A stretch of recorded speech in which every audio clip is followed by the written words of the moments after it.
وہاں پہ جو جلسہ منعقد ہو رہا تھا اور فیاض خان ایک بہت ہی پرومیننٹ پولیٹیکل فگر ہے، وہ JUI چھوڑ کے ہماری پارٹی پاکستان مسلم لیگ میں شمولیت کا اعلان کرنے والے تھے۔ اس کے لیے ہم گئے، امیر مقام صاحب اور میں ایبٹ آباد سے ہم جا رہے تھے، اور ہم راستے میں ایک جلوس تھا وابڈا کے خلاف، جس کی وجہ سے ہمیں کچھ دیر رکنا پڑ گیا۔ ہمارا صحیح ایگزیکٹ ٹائم تھا جلسہ گاہ میں پہنچنے کا صبح 11 بجے، اور یہ خود کش حملہ آور ٹھیک اپنے ٹائم پہ وہاں پہ پہنچ گیا۔ انوسینٹ بچے جن کو کیمپوں میں لے جا کے جنت کے خواب دکھائے جاتے ہیں اور حوروں کے خواب دکھائے جاتے ہیں، وہ دے آر ویری انوسینٹ، وہ بچے بہت ہی معصوم ہیں۔ اگر ان تک ہمارا پیغام پہنچ سکے تو ہم ان کو یہ کہنا چاہیں گے کہ آپ کو ورغلایا جا رہا ہے، آپ ایک اسلامی ملک کے، مسلمان ملک کے شہری ہیں، اور جہاں بھی آپ کو یہ کہہ کے لے جایا جاتا ہے کہ یہاں غیر مسلمز ہیں اور ان کو مارنا ہے، تو وہ غیر مسلم نہیں، آپ کے مسلمان ہوتے ہیں۔ مسجدوں میں غیر مسلم نہیں ہیں، بازاروں میں غیر، پاکستان یہاں پہ اکثریت ہے ہی مسلمانوں کی۔ تو آپ اپنے دین کی جو بنیادی ٹیچنگز ہیں کہ جس نے ایک انسان کو قتل کیا اس نے پوری انسانیت کا قتل کیا، تو پوری انسانیت کو قتل کرنے والا کبھی جنت میں نہیں جا سکتا۔ 11 جولائی سن 2011 محمد طیب کی زندگی کا آخری دن ثابت ہوا، اور حیرت کی بات یہ کہ اس بہادر سپاہی کی عنقریب شادی ہونے والی تھی، اور ڈیری بالا اجمیرہ ضلع بٹگرام کے اس بہادر سپاہی کی نوکری کو ابھی چند ماہ ہی گزرے تھے۔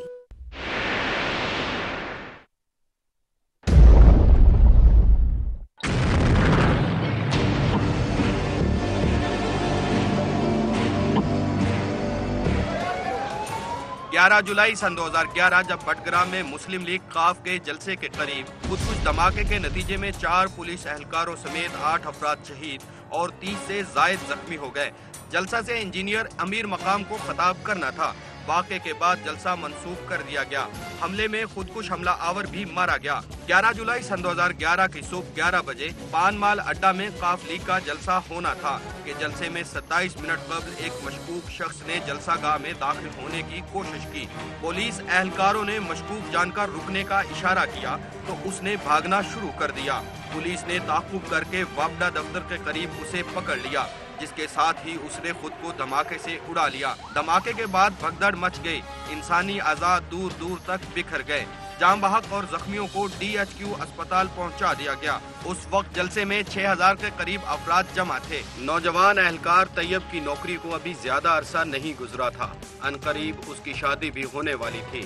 اس بہادر نوجوان نے اپنی جان کی پرواہ نہ کرتے ہوئے جلسہ میں داخل ہونے والے بمبار کو اپنے ہاتھوں میں دبوچا۔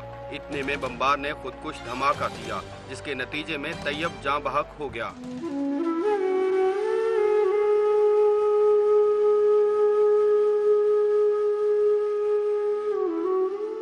ابھی تو میں تو سروس میں ہوں اور چھٹیاں بھی نہیں مل رہی ہے، تو عید کے بعد ہی شادی کر لوں گا۔ قیامت کے دن کہ اللہ پاک جو مقتول ہوگا وہ، اور یہ قاتل سامنے کہ وہ مقتول یہی کہے گا اللہ پاک سے کہ یہ جس نے جو میری خوبصورت زندگی چھینی وہ مجھے واپس کر۔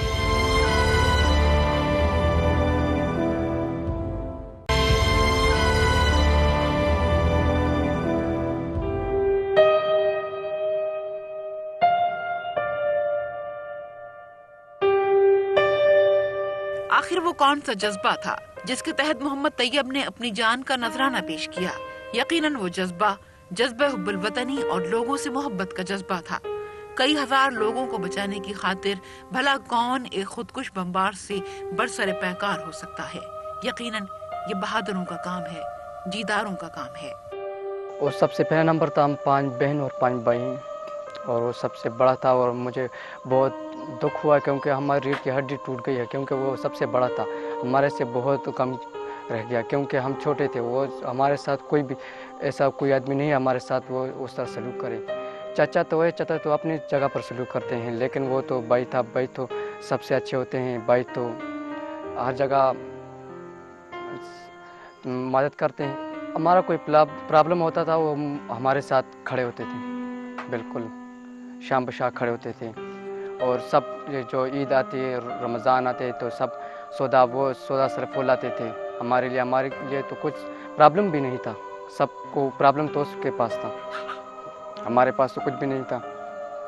مجھے سب سے بات وہ یاد آتی ہے, وہ جب آتے تھے وہ مسکراہٹ سے مجھے بولتے تھے بختیار آپ کہاں ہیں. میں اس سے جواب دیتا میں یہاں پر ہوں. مجھے سب سے بات وہ آتی ہے. میں جب گھر سے باہر جاتا ہوں تو آتا ہوں مجھے وہ یاد آتا ہے وہ کہاں پر ہے میرا بھائی. جب ہم عید کے نماز کے لے جاتے تھے وہ مجھے بلاتے تھے, ہم دونوں ساتھ لے جاتے تھے اور وہاں نماز پڑھتے تھے. پھر وہاں سے پھر عید کی نماز کے لے جاتے تھے. آخری تحفہ مجھے اس نے ایک سوٹ لایا تھا اور ایک شوز لایا تھا. مجھے کہا یہ پہنو اور جاؤ, جہاں بھی جاتے ہو یہ پہن لے جائیں.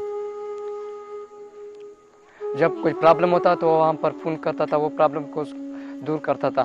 اے درد بتا کچھ تو ہی پتا, اب تک یہ معمہ حل نہ ہوا.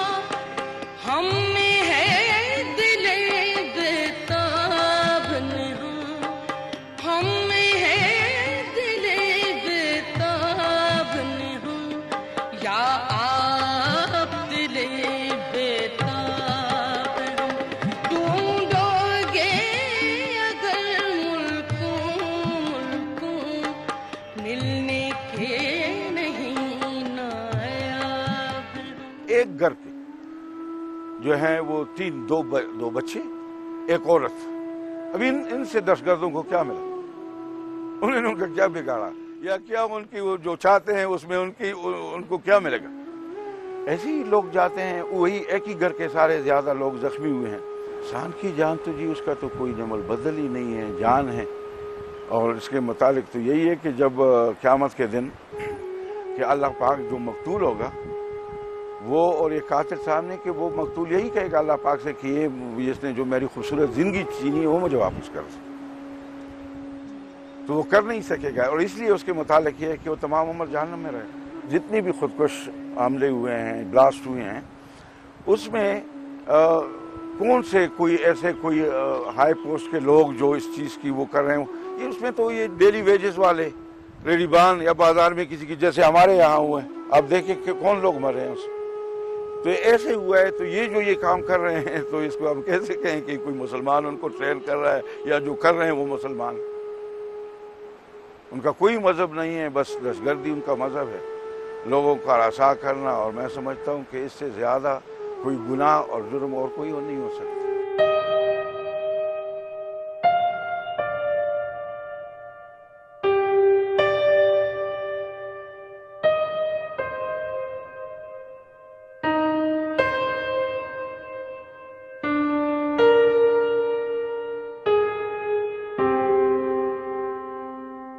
دوست تو بہت کم ملتے ہیں اس سے دوست, کیونکہ میرا پڑوسی بھی تھا اور دوست بھی تھا, بلکہ بھائی تھا میرا.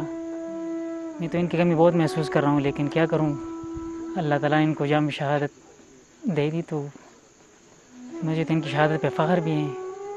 لیکن گھر والوں کو تو بہت دکھ ہوا ہے. ویسے ہی تو ہم گپ شپ لگاتے ہیں کہ یار آپ کی تو منگنی ہو گئی, 1 سال ہو گئی, شادی کب کرو گے, یہ کرو گے. تو وہ کہہ رہے تھے کہ یار ابھی تو شادی ہونے والی. میں نے کہا رمضان سے پہلے کر لیں یار, تو ہم بھی کر لیں گے, بعد میں پتہ نہیں چلتا میں نہیں ہوں گا یا آپ نہیں. کہہ رہے تھے نہیں یار دونوں ہی ہوں گے, آپ کہاں جائیں گے, باہر ملک آپ نہیں جانے. میں نے کہا یار مجھے تو سعودیہ جانے کا پروگرام ہے, میں جاؤں گا.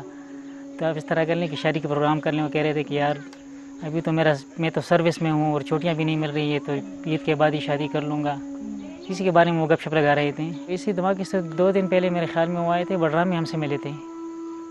تو وہاں ملے تھے, کہہ رہے تھے کہ گھر جاؤں گا تو اکٹھے ہی ساتھ جاؤں گا. تو میں نے کہا یار مجھے تو دوسری جگہ جانے کا پروگرام ہے. تو کہہ رہے تھے کہ چلو ٹھیک ہے, لیکن مجھے یہ بھی کہہ رہے تھے کہ کل پرسوں تو وہاں پہ جلسہ بھی ہے, تو وہاں میری ڈیوٹی بھی ہوگی. میں نے کہا تمہاری ڈیوٹی تو وہاں چانجل میں ہے, تو یہاں کہہ رہے تھے کہ ایمرجنسی ڈیوٹی کے لیے وہاں سے میں یہاں آتا ہوں, تو اسی وجہ سے میں نے آپ کو کہا. میرے پاس گاڑی, تو کہہ رہے تھے کہ یار گاڑی میں جاؤں گا, گھر کو اکٹھے گپ شپ لگائیں گے وغیرہ کر لیں گے, لیکن قسمت نے ان کا ساتھ نہیں دیا. تو وطن عزیز میں ملک کی خاطر جانیں قربان کرنے والے سرفروشوں کی کمی نہیں. یقیناً ایسے جیالوں کو وطن کی ہوائیں سلام کہتی ہیں. قوم کے ان فرزندوں کو جس قدر خراج تحسین پیش کی جائے کم ہے۔ یہ جو لوگ ختم ہو چکے ہیں، جو کہ جن کا کمانے والا ہی ایک آدمی تھا، وہ وہاں پر ہی رہا، اس میں پولیس کا آدمی بھی مارا گیا ہے، عام شہری بھی مارا گیا ہے، فوجی افسر بھی مارے گئے ہیں، تو جو وہ کرنے والے، اس کی حکومت کو پوری ذمہ داری اٹھانی چاہیے۔ اگر پوری ذمہ داری نہیں اٹھا رہی ذمہ داری حکومت، اس کا مطلب کہ حکومت اپنی ذمہ داری کو نبھانے میں فیل ہو چکی ہے۔ یہ دہشت گردی اس ملک میں 9/11 سے پہلے نہیں تھی۔